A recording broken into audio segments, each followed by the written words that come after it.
sur un pont au milieu de la nuit. Elle monte nerveusement dans une voiture avec quelqu'un et s'en va en conduisant. La scène change pour JICHUL, un entraîneur de boxe d'âge moyen. Il entre dans un restaurant avec un trophée que son élève a reçu pour avoir été le premier finaliste dans un match opposant gagné pour de l'argent. JICHUL est colérique, il n'accepte pas lorsque les gens sont injustes envers ses élèves. Quand l'officiel essaie de lui parler, il se bat et le met KO avec ses poings. Un seul coup. Cependant, l'homme se révèle être le vice-président de l'association de boxe, qui a l'autorité d'interdire à JICHUL de coacher. Organisation pour combattre. Après avoir tiré quelques ficelles, elle lui trouve un emploi en tant que professeur de sport du côté du gouverneur. La fille sur la photo est la lycéenne, Su-yeon, que nous avons vue au début du film. JICHUL trouve cela dégoûtant et essaie d'effacer le texte, mais ne fait qu'aggraver les choses. Qu'ils ne veulent pas que Su-yeon revienne. JICHUL essaie de les séparer, mais les filles lui demandent à leur tour de se mêler de ses affaires. Ensuite, il rencontre son ancien élève et un agent de police, Dong-so. Il accueille JICHUL dans la ville et lui fait visiter. Ensuite, nous voyons Ho-jin se rendre chez Su-yeon pour rencontrer sa grand-mère. Il est révélé que la seule famille de Su-yeon est sa grand-mère qui est extrêmement inquiète de sa disparition. Ji et Ho-jin sont également les seuls à chercher activement Su-yeon. La police travaille à peine sur l'affaire. Ho-jin se rend sur le toit et se remémore son temps avec Su-yeon. Elle se souvient soudain que Su-yeon travaillait autrefois à temps partiel dans un club. En faisant des recherches, elle met la main sur la carte du club et décide d'y aller enquêter. Le lendemain est le premier jour de travail de JICHUL. Le directeur le présente à ses collègues et le place à côté du professeur d'art nommé. Outre son rôle d'enseignant de sport, il est également désigné comme le doyen des étudiants. Le directeur lui demande de collecter les frais de déjeuner auprès des étudiants. JICHUL leur demande de l'argent pendant la pause déjeuner, mais aucune des filles n'accepte de le faire. Il trouve Ho-jin en chemin, mais elle le rejette aussi. Peu après, JICHUL la voit sauter par-dessus le mur et sécher l'école. Il la suit jusqu'au marché, mais se laisse distraire par une machine à pince. Pour la première fois de sa vie, JICHUL gagne une peluche et est aux anges. Ailleurs, Ho-jin voit une campagne électorale se dérouler pour un politicien puissant nommé Monsieur Kim. À l'insu de la plupart du public, il est un homme corrompu et maléfique. Elle ignore la campagne et se rend au club où So-yeon avait l'habitude de travailler. Elle demande aux gens autour d'elle s'ils ont vu So-yeon, mais ne reçoit pas de réponse définitive. Les propriétaires du club la menacent de partir et s'apprêtent à devenir tactiles quand JICHUL arrive et la sauve. Il lui conseille également de rester en dehors de l'affaire car la police doit être en train de travailler dessus. Plus tard dans la nuit, il la dépose chez elle et retourne à son appartement. Quand Ho-jin est seule, un inconnu la suit et tente de l'enlever. Ailleurs, JICHUL remarque qu'elle a oublié son téléphone portable dans la voiture et retourne en arrière. Le retourner. Il tombe sur le kidnappeur qui s'enfuit en le voyant sur le point d'être attrapé. JICHUL emmène Ho-jin à l'hôpital et dépose une plainte officielle à la police. Cependant, lorsque le chef de la police apprend que Ho-jin est l'ami de So-yeon, il essaie de rejeter l'affaire. C'est presque comme s'il essayait de cacher quelque chose sur la disparition de So-yeon. Plus tard, JICHUL parle à son ami policier Dong-so de l'affaire de So-yeon et découvre. La police ne l'a même pas encore officiellement enregistrée. Il pense qu'elle est une fugueuse qui est partie dans une ville pour éviter ses responsabilités. JICHUL sait que cela ne peut pas être vrai et en fait sa mission de découvrir ce qui s'est réellement passé. Il se rend chez elle et rencontre sa grand-mère. Si elle écrit une lettre formelle au poste de police et signe un formulaire de consentement, il n'aura pas d'autre choix que de déposer un rapport de disparition. Le plan fonctionne et Dong-so dépose le dossier pour eux. JICHUL fait également des recherches sur l'affaire autour de l'école. Il lui a dit que So-yeon était la pire élève qu'ils aient jamais eue. Elle était absente pour la moitié de l'année et était considérée comme une lunatique. Les enseignants suggèrent qu'il reste en dehors de son cas pour son bien. Ho-jin les entend parler de son amie et est furieuse. Elle tire JICHUL à l'écart, insistant que tout le monde lui ment pour cacher la véritable cause de la disparition de So-yeon. JICHUL ne sait pas qui dit la vérité. Avant de partir, Ho-jin lui demande ce qu'il aurait fait si So-yeon était sa fille. La question clarifie sa pensée, lui faisant réaliser que même si So-yeon est une fugitive, il faut la trouver. Après cela, JICHUL trouve un groupe de filles en train de fumer dans la salle de bain. Il cherche les paquets de cigarettes, mais trouve à la place une caméra cachée dans l'un d'eux. Les étale. Il se rend immédiatement chez le directeur pour lui informer de la situation. Le directeur ne lui donne pas la chance de parler et veut qu'il reste loin de So-yeon. Le commentaire fait que JICHUL n'ait pas envie de lui parler de la caméra. Par conséquent, il le ramène et examine son contenu lui-même. Il s'avère que la caméra a été installée par le professeur d'art, Ji-sung, qui se trouvait être en poste près de son bureau. JICHUL part le chercher pour l'accuser d'être un pervers, mais découvre qu'il est déjà parti pour maison. Profitant de l'occasion, il fouille dans l'ordinateur portable de Ji-sung et est surpris de voir du texte. Échange entre lui et So-yeon. La nuit où elle a disparu, elle lui avait envoyé un message pour qu'il vienne la chercher au pont. Il est évident qu'il sait quelque chose de l'affaire.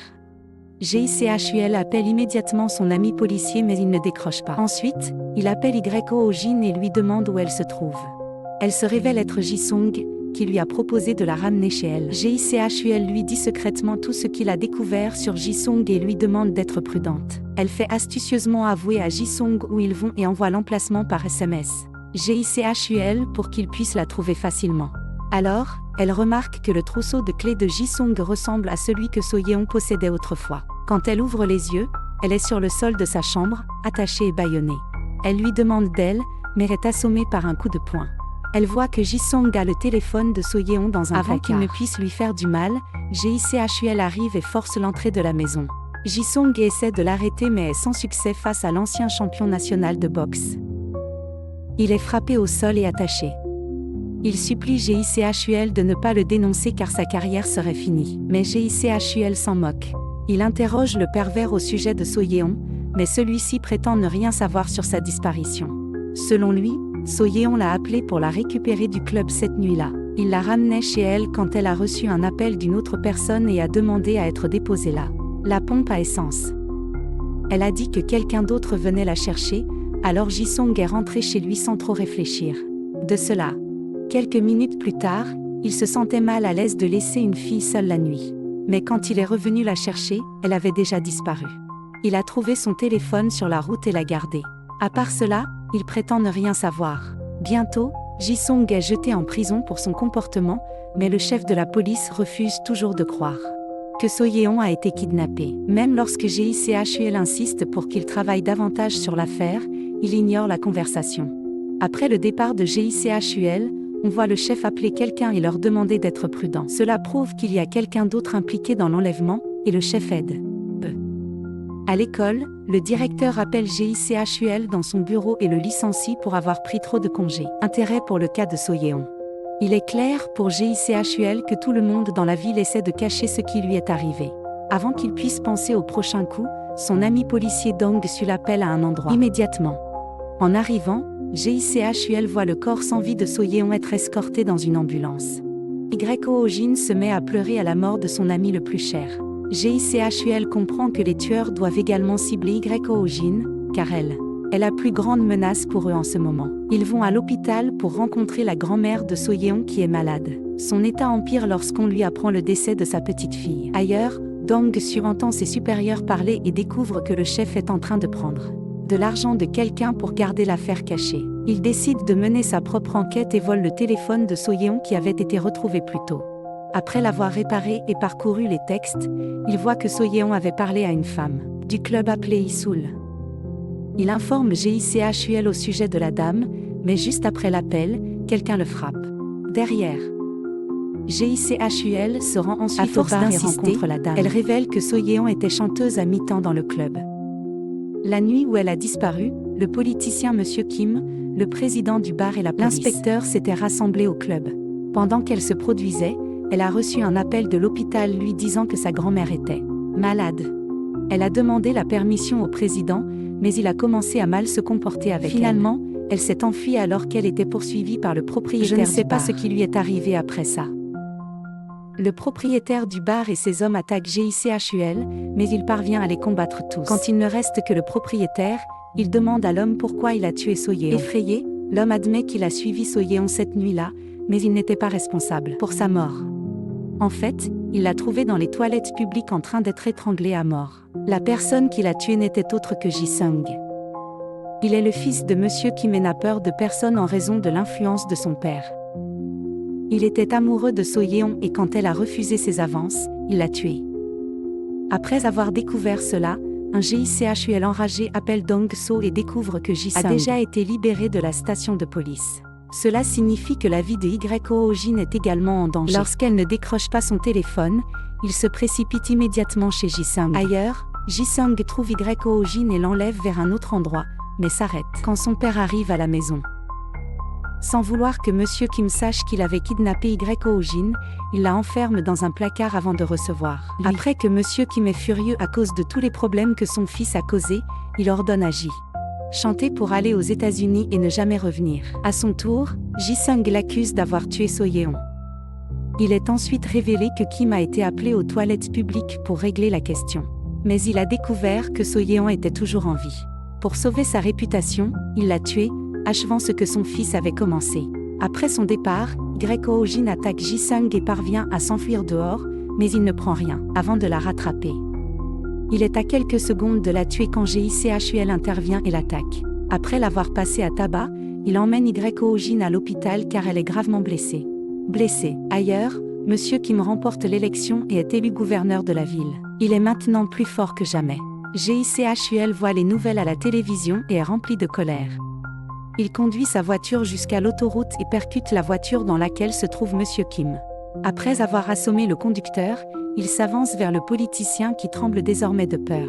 Il essaie d'intimider GICHUL, lui demandant s'il sait qui il est, mais GICHUL ne pouvait pas se soucier moins de son statut. Le lendemain matin, la vérité sur Kim et l'inspecteur de police parvient à l'échelle nationale. Actualité. Ils sont arrêtés pour le meurtre de So-yeon. Dans la dernière scène, GICHUL rend visite à Ho-jin à l'hôpital et lui laisse la peluche, le jouet qu'il a gagné à la machine à pince.